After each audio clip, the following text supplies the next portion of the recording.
예, 안녕하세요. 예, 공무원 1000명이 근무하고 있는 이재호 사무장입니다. 한동안 제 소개를 드리지 않았는데, 저는 올해 이제 6월 말이 되면 저희 상속하고 이름만 전문으로 한 게 한 12년 차, 만 12년 됩니다. 2010년부터인가? 예, 아마 그때 7월 1일부터 시작을 한 것 같습니다. 제가 이 동영상을 유튜브를 촬영하게 된 계기가 한번 어떤 변호사님이 유튜브를 하신 걸 제가 봤는데 제가 잘 이해가 안 되더라고요. 이게 내가 이해를 못하는 거를 일반 분들이 이해하기가 쉽지 않을 거다 라고 생각을 했고, 또 하나는 이렇게 유튜브를 찍으시면 미리 대본 작성하고 글 올리고 이렇게 하시는데 저는 사실 시간이 없습니다. 그럴 시간이 없고, 이렇게 글을 마치기도 어렵고, 편집할 시간도 없고, 일하기 바쁘니까요. 그러다 보니까 제가 강의 형식으로 이제 동영상을 찍게 됐습니다. 오늘 말씀드릴 주제는 일을 하다가 지금 네이버 포스팅을 하다가 오늘 그 주제로 잡았는데 또 그게 현재 지금 하고 있는 사건하고 좀 연관이 돼서 오늘 주제를 이걸로 잡았습니다. 자, 상속재산 분할 협의에 대한 겁니다. 보통 이제 피상속인, 보통은 이제 부모님 되시죠. 부모님이 사망을 하시게 되면 상속재산이라는 게 낳게 됩니다. 이 상속재산은 이제 어떻게, 이 상속재산은 이게 상속인한테 바로 상속이 됩니다. 이게 위법적으로 보통 이제 매매를 하거나 증여를 하면 소유권이 넘어가야만이 이제 변동이 일어난다고 보시는데, 이 상속은 좀 틀립니다. 많은 분들이 등기를 하지 않았다, 상속에 대해서 정리하지 않고 있는데 이렇게 얘기를 하시는데, 상속은 일단은 사망을 하게 되면 피상속인이 사망을 하면 등기 여부와 상관이 없이 소유권이 넘어갑니다. 그냥 이게 저희가 보통 법률적으로 보는 몇 가지 등기하지 않아도 소유권 변동하는 것 중에 하나인데, 예를 들어서 제가 이렇게 땅에다가 건물을 짓습니다. 이렇게 등기 안 했습니다. 그래도 이거 누구 겁니까? 이거 내 겁니다. 이거 건축주가 저 앞으로 되어 있으면 등기하지 않아도 당연히 제 겁니다. 마찬가지로 상속은 사망을 하게 되면 그와 동시에 상속인들 명의로 곧 상속이 됩니다. 넘어갑니다. 소유권이. 기준은 n분의 1입니다. n분의 1. 그러니까 어머니는 이제 1.5, 자녀들은 1, 이렇게 해서 넘어가게 됩니다. 그래서 통상적으로 이 상속이 이루어지면 1가구 2주택 문제가 나오고 종부세 문제가 나옵니다. 얼마 전에도 한 분이 나는 상속을 안 받을 건데 지금 소송 중에 있어서 자기가 본인이 종부세로 3천만 원을 내게 됐다. 이거 어떻게 하면 좋으냐. 이렇게 말씀하시는데, 일단은 이제 이 상속재산 분할 협의 이런 걸 통해서 본인이 상속을 안 받는다는 게 확인이 되지 않으면 일단은 상속 받은 걸로 봅니다. 그래서 그건 어쩔 수가 없습니다. 상속재산 분할 협의를 보통 이런 경우에는 몇 가지로 됩니다. 어떻게 하냐면, 상속재산이 상속이 발생하면, 상속이 발생하죠. 이게 제가 대부분 실무상 경험을 보면, 법정 지분대로 등기합니다. 법정 지분대로 나눠 갖기로 하고 이렇게 협의를 하고 합니다. 또는 이 부동산은 자녀들이 갖고, 이 현금은 어머니가 갖고 이렇게 하기도 합니다. 또는 때로는 그 전부를 어머니 앞으로 돌리기도 합니다. 나중에 이제 어머니가 돌아가시면 또 상속이 발생하니까, 이제, 보통 이렇게 이제 얘기들 하세요. 근데, 이 전체, 이 협의는 전원의 합의입니다. 이게. 전원 합의. 예, 옛날에 그 신라 시대에 화백제도가 있었습니다. 예, 고등학교 때 배운 건데, 전원 합의책. 지금 그 유엔에 왜 있잖아요. 5개 나라가 있는데, 무슨 구별이죠? 한 나라만 반대해도 안 된다. 그래서 옛날에 북한하고 저희가 막 이럴 때 중국이 반대해서 안 되는 경우. 그것처럼 한 명만 반대를 해도 이 협의 분할이 협의가 안 되면 효력이 없습니다. 심지어는 그 대법원 판례인데, 이제 소송을 하다가 이제 한 명을 빼먹었습니다. 예, 빼먹어서 그냥 대법원까지 판결이 떨어졌는데, 그래도 무효입니다. 판결이 나도 확정 판결이 나도 무효입니다. 예. 그래서, 왜냐면 이제 법원에 보통 이제 상대분할 소송을 해가지고 판결 받는 게, 사실은 상속재산 분할 협의에 준하는 거기 때문에, 일부 상속일이 빠진, 예, 상대분할은 무효입니다. 그렇기 때문에, 판결을 받았다 하더라도 상속일이 빠지게 되면 무효가 됩니다. 예. 통상 이제 이런 상대분할 협의는 이제 이렇게 됩니다. 어떻게 되냐면, 이제 합의서, 네, 이렇게 쓰고, 무슨 부동산은, 누구가, 상속받는 것으로 협의한다. 합의한다. 이렇게 하고, 뭐는 또 누가, 이렇게 쭉 씁니다. 합의 내용을 씁니다. 그리고, 2022년, 1월 며칠, 이렇게 하고, 네. 상속인 누구. 또 여기 상속인 누구 하고, 상속인을 쭉 씁니다. 도장. 예, 인감을 찍습니다. 네, 인감을 찍고, 여기다가 이제 첨부 해서 인감증명서 이렇게 얘기합니다. 그래서 인감을 합의서를 이제 만들어가지고 인감을 쭉 첨부를 하게 되고, 그리고 이제 나눠갔죠. 네, 여러 장을 만들어서 똑같은 걸 만들어서 요거는 이제 보통 요거는 자필로 씁니다. 자필로. 나중에 문제가 생길 수 있기 때문에 예, 자필로 쓰고 이제 모여가지고 만든 다음에 도장 다 찍어서 상속이 6명이면 6부 만들어서 하나씩 나눠왔습니다. 예, 그래서 등기할 때는 이 합의서가 들어갑니다. 이거 가지고 이제 등기를 치는 거죠. 예. 그래서 이제 합의서를 하게 되는데, 어떤 경우는 요거 따로 만들어도 된다. 요 부동산에 대해서 한 장 따로 만들고, 또 요거에 대해서 또 따로 한 장 만들고, 이럴 때도 상관없습니다. 예. 물건별로 따로따로 만들어도 상관없고, 예. 전체 다 해도 상관없습니다. 그래서 이 합의서는, 상속재산 분할 합의서는 상속인 전원이 동의한다. 예. 요거죠. 예. 요게 중요하지, 내용은 형식이 크게 중요하지 않습니다. 실질적으로 내용이 중요한 거기 때문에.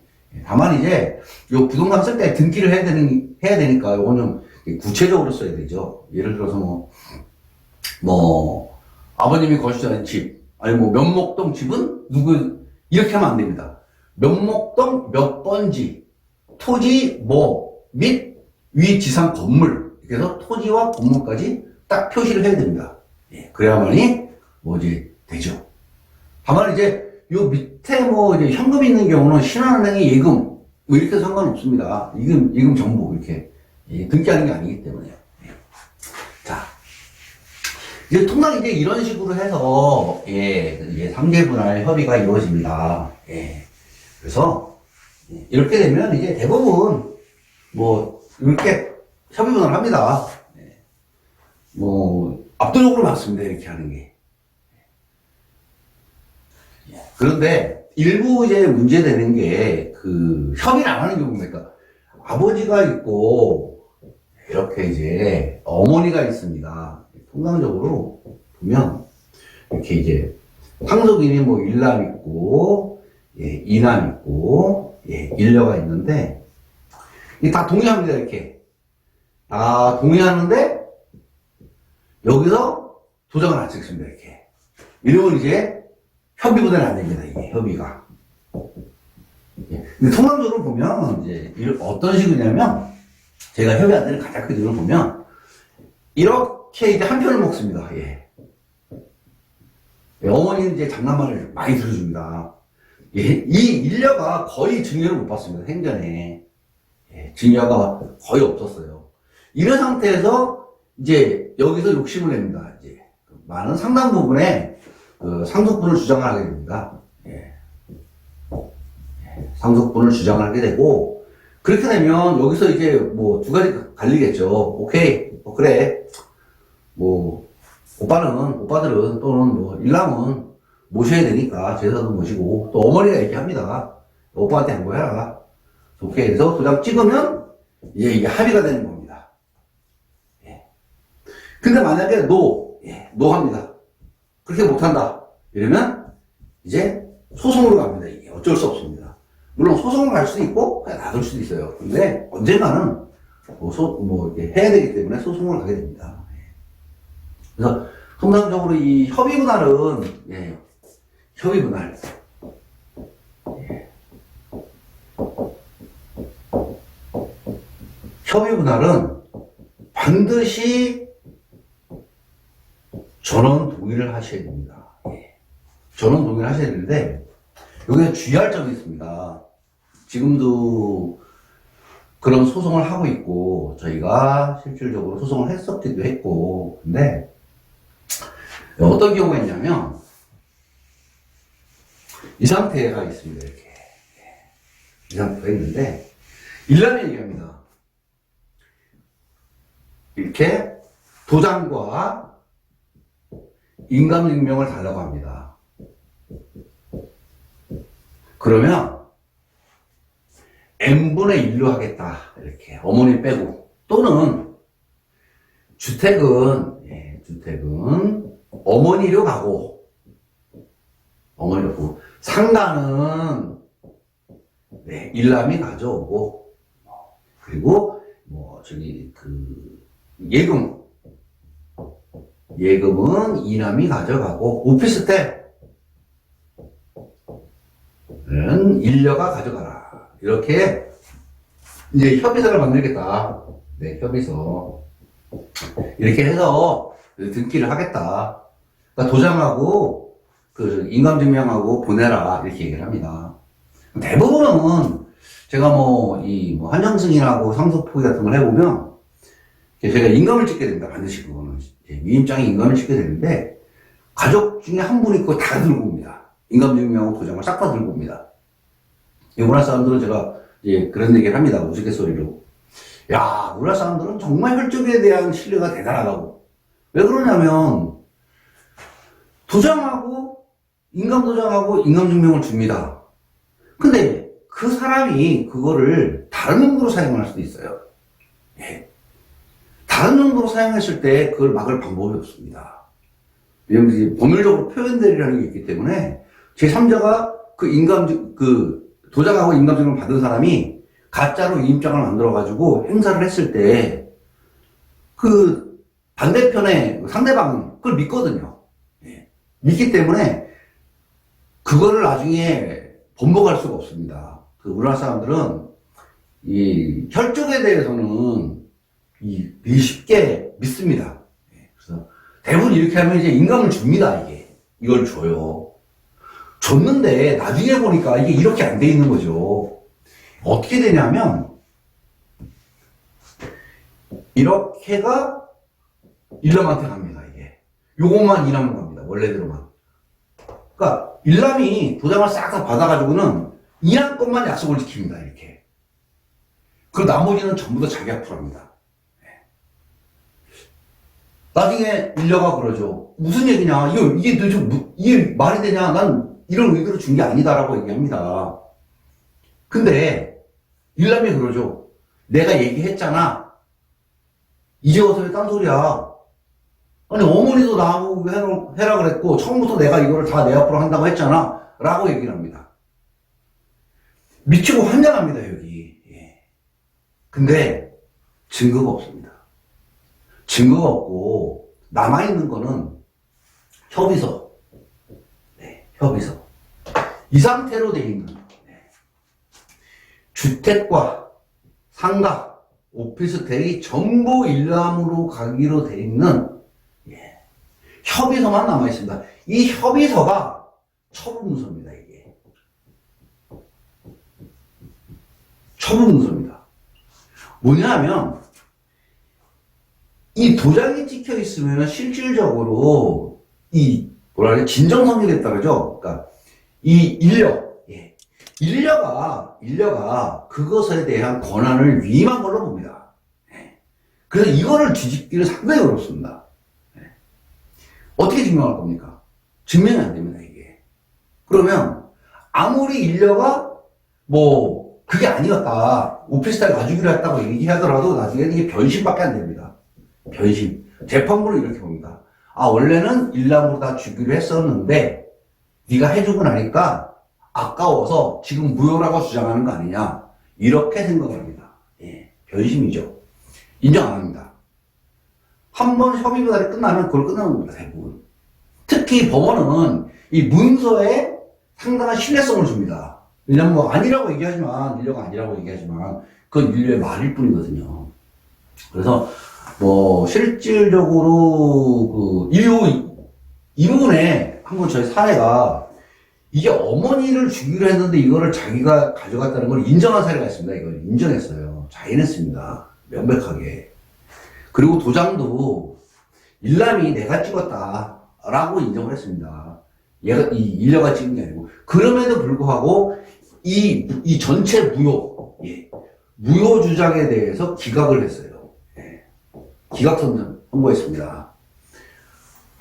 항소심에서도 마찬가지입니다. 이거 기각됐습니다. 그래서 이게 끝난 건데, 이 상속전환 협의를 할 때는 따라서 반드시 빨간 볼펜으로 쓰겠습니다. 이건 중요하기 때문에.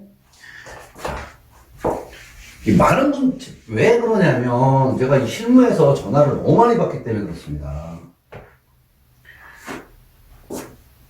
자. 상제분할 협의서를 작성합니다. 이때 필요한 게 인감증명하고 도장이 필요합니다. 인감도장. 뭐 나머지 신문 자료는 어머니가 띄실 수도 있고 또는 뭐 보존명령을 통해서 띄실 수도 있습니다. 근데 이거는 보정이 안 돼요. 이거 반드시 이거는 직접 있어야 되는 겁니다. 이거를 우리 이제 교부라고 그러거든요. 교부. 준다는 거죠. 이게 교부한다 이렇게 해서 건네준다 그러는데, 보통 이제 우리 서면 쓰거나 할 때는 교부라는 표현을 씁니다. 이거는 절대로 안 됩니다. 안 되고, 합의서에 직접 도장을 찍어야 됩니다. 직접 난인하셔야 됩니다, 이거는 절대로 잊어버리시면 안 됩니다. 왜냐하면 이걸 안 하고 도장하고 인감을 줘버리기 때문에 자기 의사와 전혀 상관없는, 전혀 관계없는 내용의 협의서가 작성이 되고 그거를 도장받은 상속인이 일방적으로 찍어버려서 등기를 내버립니다. 그러면 방법이 없습니다. 또는 이런 게 있습니다. 약속입니다. 약속. 내가 일단은 내 앞으로 등기를 하고 나중에 매각해서 나눠주겠다. 뭐 지금 뭐 1억 20등 여하튼 핑계는 많습니다. 뭐 이런저런 얘기를 합니다. 그래서 일단은 나중에 내가 내 앞으로 등기했다가 농취증이라든가 뭐 이런 것 때문에 핑계 됩니다. 그래서 매각해서 나중에 나눠주겠다고 얘기합니다. 근데 안 줍니다, 이게. 이런 경우 제가 많이 봅니다. 그러니까 만약에 이런 약속을 했다면 구체적으로, 왜냐하면 이렇게 되거든요. 이거 팔면 그때 나눠주겠다. 언제 팔 줄 알고요? 답이 없습니다. 기한이 없습니다, 이게.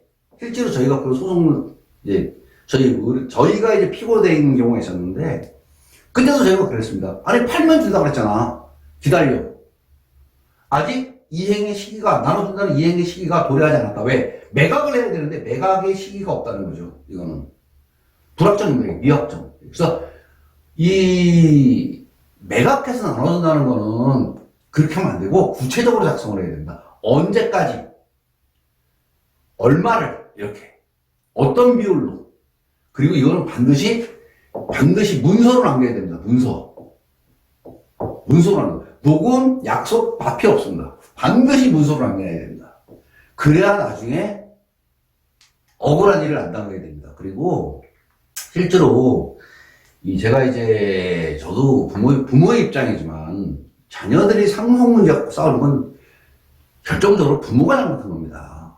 부모가 사전에 다 미리 해놨으면 싸움이 일어나질 않습니다. 마찬가지로 이것도 상속인들이 처음에 문서로 정확히 해놓으면 안 싸웁니다. 서로 욕심 안 부립니다. 왜냐면 문서로 돼 있기 때문에 뭐 일남이 다 자기 앞으로 해놨다 하더라도 문서로 해놨기 때문에 욕심 안 부립니다. 왜? 빠져나갈 수 없는 거 아니까. 이게 없으니까 욕심을 부리는 겁니다. 이게 없으니까. 그러니까 항상 그러니까 상속재산 분할 협의할 때는 협의서 작성할 때는 직접 날인해라. 이게 첫 번째고, 두 번째, 만약에 이명계약이 있다면, 네. 이명계약이죠. 일단은 이 상속재산 분할 협의서에서는 장랑 앞으로 일단 다 해놓는다. 예? 단독 등기 친다. 이게 이제 원래 내용인데, 그러나 나중에 팔아서 나눠준다. 이게 이제 이명계약인데, 이명계약은 반드시 문서로 작성을 해야 됩니다. 여기에는 당연히 자필 기재를 해야 되고, 인감증명을 첨부해야 되겠죠. 똑같이. 나중에 부일하지 못하게. 예. 이렇게 해서 나눠 가지고, 이 문서도 구체적으로 작성해야 됩니다. 법률사무소 가도 이 문서 작성하는데 100만 원이면 됩니다. 근데 100만 원 들이면 나중에 상속에서 전혀 문제 없습니다. 예. 그러니까 돈같이 합니다. 그만큼은. 네. 그러니까 반드시 이 상속재산 분할 협의서를 작성할 때는 직접 날인하시고, 이명계약이 있다 만약에 일단 누가 등기를 하고 나중에 어떻게 하겠다 이런 게 있으면 반드시 문서로 작성해서, 말로 하지 말고 문서로 작성해서 이 근거를 남겨두셔야 나중에 서로 원망하지 않게 됩니다. 싸우지 않고. 네. 그래서 오늘은 이 상속재산 분할 협의서 작성 요령과 어떻게 해야 되는지에 대해서 말씀드렸습니다. 일단은 요거 말씀을 드리고 조금 쉬었다가 이 상속재산 분할 협의 소송을 함에 있어가지고 최근에 빈번하게 이제 발생하는 사례가 있습니다. 저희도 예전에는 경험을 하지 못했는데 최근에 한 1년 사이에 그런 걸 2건이나 나왔습니다. 그 문제를 지금 그때 이런 걸 대비해서 어떻게 하면 될 수 있는지 설명을 해드리도록 하겠습니다.